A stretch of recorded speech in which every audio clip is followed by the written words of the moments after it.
तो यहाँ के बच्चों को जो रोजगार नहीं मिलता है उसके लिए है, तो प्लीज पूरा देखिएगा। तो नमस्कार दोस्तों, मैं हूं अभी गगवाड़ सिंह पट्टी में और ये है कालेश्वर। यहाँ पे मनसाराम प्राइवेट ITI है जो कि affiliate to NCVT ministry of skill development के अंदर आता है, जो कि गवर्नमेंट ऑफ इंडिया के पास रजिस्टर्ड है। तो यहाँ गगवाड़ सिंह पट्टी में यही एक इकलौता ITI है। इसके अलावा अगर देखा जाए तो ITI यहाँ पर श्रीनगर में है या फिर कोटद्वार की साइड में है। तो अब चलते हैं हम ITI का देखने के लिए। वो बोर्ड दिखाई दे रहा है, वहाँ से लेके ये इतना एरिया है, इसके पीछे का भी है। तो अभी चलते हैं हम ITI के अंदर।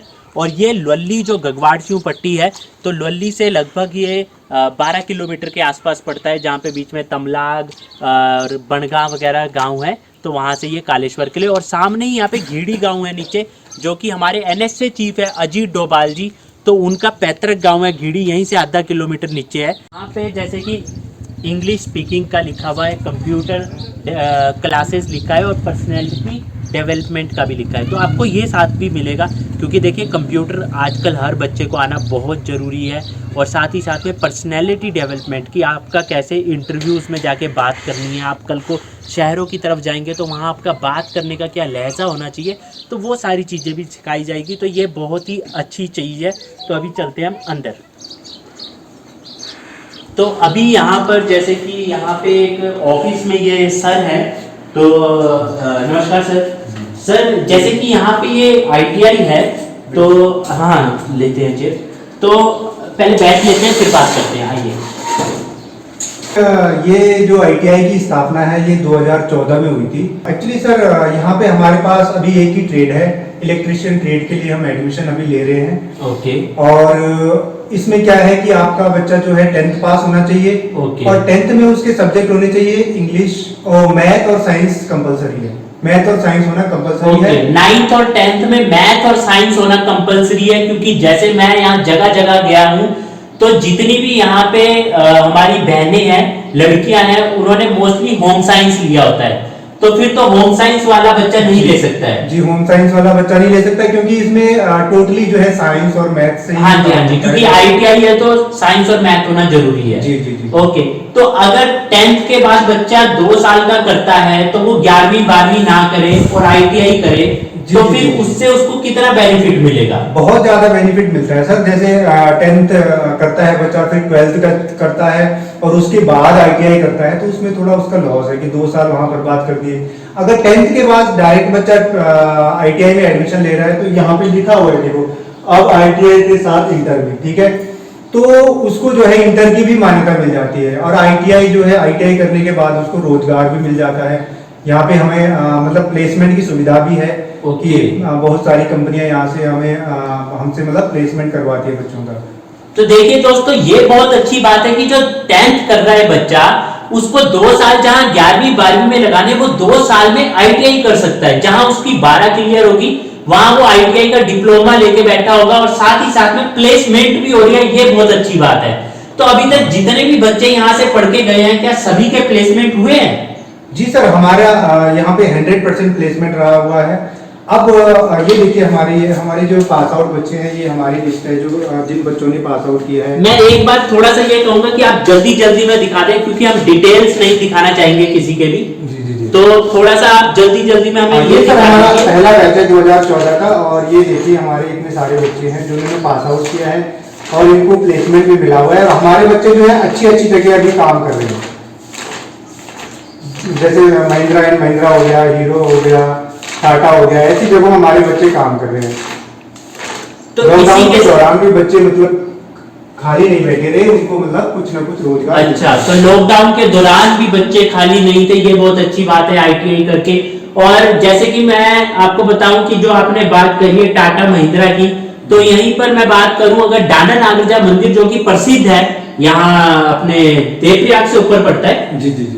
तो वहां पर डांडा नागरजा मंदिर में एक रावत जी हैं, जो कि वहां पे धर्मशाला है, उसका सारा देखते हैं। जैसे आप जाओगे, अगर धर्मशाला में रुकना है तो वो सारा नोट करते हैं, वहां पे है। तो उनसे मेरी बात हुई थी, उन्होंने बताया था जो उनके बेटे हैं, उन्होंने भी ITI करा था इसी कालेश्वर से, यही ITI किया था।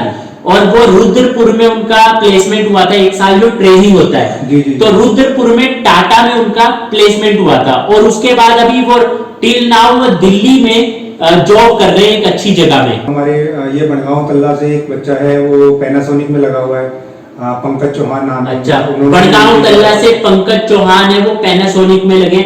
ये एक्चुअली मैं इसलिए आपको बता रहा हूं ताकि आप अपनी तरफ से एक बार कंफर्म कर सकें, और आपको जब अपनी तसल्ली होगी तब आप अपने बच्चों के यहाँ पे एडमिशन करवाएं, तो वो ज्यादा बेहतर रहेगा। हमारा काम है कि आपको एक अच्छी चीज बता सके, बाकी आपके बच्चे को आपने कहाँ भेजना है वो आपके हाथ में है जी।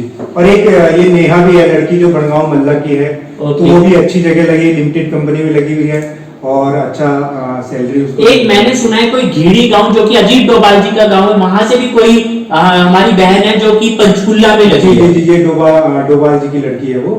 अच्छा, विनोद जी की, विनोद डोभाल जी की बेटी है, वो भी पंचकुला में अभी काम कर रहे हैं, आईटीआई यहीं से करके गए हैं। तो देखिए लड़कियां भी अपने पैरों में खड़ी हो रही है यहाँ पे आईटीआई करके, क्योंकि मैं जो गांव में भ्रमण किया है मैंने देखा है कि 12वीं के बाद बच्चों को ये नहीं पता है कि आगे करना क्या है, चाहे वो लड़का है चाहे लड़की है। देखिए जो तो बीएससी एमएससी कॉमर्स कर रहे हैं उनके लिए बहुत ही शुभकामनाएं हैं, लेकिन जिन बच्चों को नहीं पता है कि आगे क्या करना है, तो एटलीस्ट वो यहाँ पर 2 साल का आईटीआई करे, आपके क्षेत्र में ही है। तो इस उद्देश्य से हमने इस साल से जो है हॉस्टल की सुविधा भी दी है बच्चों को। अच्छा, तो मतलब यहाँ पे हॉस्टल भी मिलेगा रहने का और खाने का भी होगा। खाने का भी, तो आपको रहने खाने की सुविधा भी यहाँ पे मिल जाएगी जो दूर से बच्चे आएंगे। तो अभी मैं आपसे रिक्वेस्ट करूंगा कि थोड़ा जल्दी में अगर आप हमें दिखा दें, क्योंकि व्यूअर्स का टाइम वेस्ट ना हो जाता। तो यहाँ पर जैसे कि लिखा है कंप्यूटर रूम, तो एक बार चले कंप्यूटर रूम में। तो यहाँ पे जैसे लैब में हम देख रहे हैं, तो यहाँ पे काफी सारे कंप्यूटर्स लगे हुए हैं। तो यहाँ पर कंप्यूटर्स के जो आप बेसिक कंप्यूटर भी सिखाते हैं, बेसिक कंप्यूटर इसी के साथ है, आईटीआई के साथ जो है। अच्छा, आईटीआई के साथ आप बच्चों को कंप्यूटर्स भी सिखा रहे हैं, तो ये बहुत अच्छी बात है कि आईटीआई के साथ उनको एक्स्ट्रा एक कंप्यूटर का ज्ञान भी मिल रहा है। तो ये है कुछ कंप्यूटर लैब। यहाँ पे और क्या होता है, सिर्फ यही कंप्यूटर का ही काम है? हाँ सर, देखो ये कंप्यूटर जो है, कंप्यूटर कोर्स है एम्प्लॉयबिलिटी स्किल के अंतर्गत आता है। एम्प्लॉयबिलिटी स्किल के अंतर्गत हम बेसिक कंप्यूटर का ज्ञान देते हैं बच्चों को, और इसके अलावा उनकी कम्युनिकेशन स्किल पर ध्यान दिया जाता है, और उनका जो बाकी जो सोशल रूल्स हैं जैसे लेबर रूल्स वगैरह हो गए वो। तो यहाँ पर लिखा हुआ ये क्लासरूम 1, और क्लासरूम 1 में अंदर एक बार देखें हम तो ओके, तो यहाँ पर बेंच लगे हुए हैं, सामने बोर्ड है। तो यहाँ पर किस चीज की क्लास दी जाती है?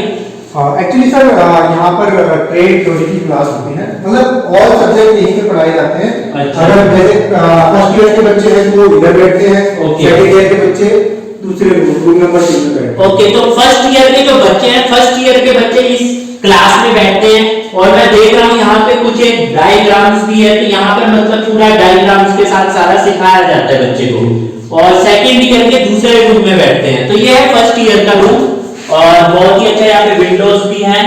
और चलते हैं भी आगे। हमने देखा था वहाँ का एरिया, अब हम देखने जा रहे हैं जो दूसरी क्लासेस है नीचे वहाँ का एरिया। और ये सामने कालेश्वर मार्केट है, यहाँ पे दुकान है जैसे चाय पानी की, राशन की, और हॉस्टल फैसिलिटी तो अंदर है ही है। तो अभी चलते हैं, और साथ में वहाँ पे दिखाई दे रहा है कालेश्वर का इंटर कॉलेज।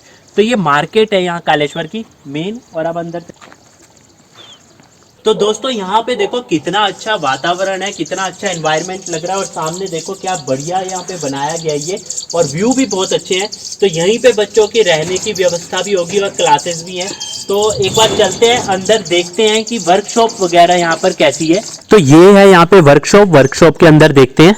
तो यहाँ पे वर्कशॉप के अंदर देखिए कितने सारी ये मशीन्स लगी हुई है, और यहाँ पे जैसे ये लिखा है electric machine, trainer, AC induction motor, DC motor, जो एसी डीसी करंट होता है वो। तो देखिए इसका अभी हम सारी डिटेल तो नहीं लेंगे क्योंकि बहुत लंबा वीडियो बन जाएगा कि इनका क्या यूज होता है, बट ये है कि वर्कशॉप ऐसी है कि जहां पे पूरा एक प्रैक्टिकल सिखाया जाता है। तो यहाँ पे मैं देख रहा हूँ कुछ बच्चों के नाम भी लिखे हुए हैं, ये सारे नाम है अखिलेश, उमेश, धीरज, और ये इन्होंने कुछ ये बनाया गया है जहाँ पे यहाँ पे लिखा है घर की वायरिंग, और ये है गोदाम की वायरिंग। तो ये पूरा एक इलेक्ट्रिकल सिस्टम, वहां पे मीटर है, और इसको कहते हैं मेन स्विच होता है, जो कि है ना मेन स्विच, एमसीबी। तो ये सारा कुछ यहाँ पे ऐसे बनाया गया है। तो यहाँ पे पूरा प्रैक्टिकल नॉलेज दी जाती है बच्चों को। और इसी के साथ में मैं देख रहा हूँ यहाँ पे बहुत सारे ये इंस्ट्रूमेंट पड़े हैं, जो कि टूल्स हैं इनके सबके।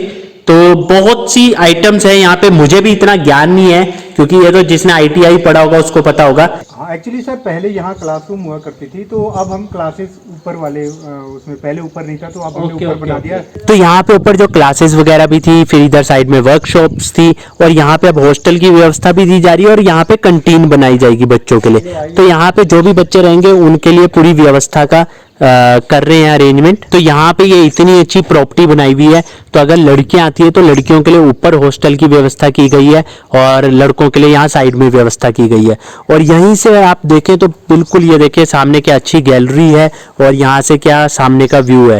तो हम नहीं चाहते ज़्यादा लंबा वीडियो बने, तो थोड़ी सी मेन जो इन्फॉर्मेशन है वो लेते हैं और उसके बाद हम यहाँ से चलते हैं। तो दोस्तों ज़्यादा जानकारी के लिए वीडियो लंबा हो जाएगा, इसके लिए यहाँ पे नंबर्स आ जाएंगे, आप नंबर में कांटेक्ट करके उनसे अच्छे से जानकारी ले, यहाँ पे आए। देखिए एडमिशन लेना ना लेना वो एक अलग बात है, पर यहाँ पे आके आप समझिए चीज़ों को कि जैसे मैं देख रहा हूँ उत्तराखंड में क्या होता है, बहुत से बच्चे 12वीं तो कर लेते हैं लेकिन उसके बाद उनको पता नहीं क्या करना है। किसी से पूछा तो वो कह रहा है कि कॉलेज करना है, कॉलेज में क्या करना है वो नहीं पता है। उसके बाद कुछ बच्चे ऐसे हैं कि जी हमें कंप्यूटर करना है। तो अगर ITI आप करते हो 2 साल का, आपके हाथ में डिप्लोमा होगा, आपके पास एक स्किल है आगे कुछ काम करने की, साथ ही साथ में आपको कोचिंग वगैरह दी जाएगी यहाँ पे कंप्यूटर्स की। तो जितनी जल्दी आप क्लासेस लोगे उतना आपके लिए बेटर है, आपको ज़्यादा सीखने को मिलेगा। एग्ज़ाम जो होंगे वो होंगे जुलाई अगस्त में नेक्स्ट ईयर में। अभी जैसे जून चल रहा है, मैं जून में यहाँ पे आया हूँ तो यहाँ पे खाली है क्योंकि इस टाइम पे गर्मियों की छुट्टियाँ हैं, सर्दियों में भी बीच में छुट्टियाँ पड़ती है, सरकारी छुट्टियाँ भी होती है। तो आपको पूरा एक एनवायरनमेंट मिलेगा, पढ़ाई के साथ साथ आपको फ्री टाइम भी मिलेगा, और आप एक अच्छे से एक अच्छा स्किल ले सकते हो।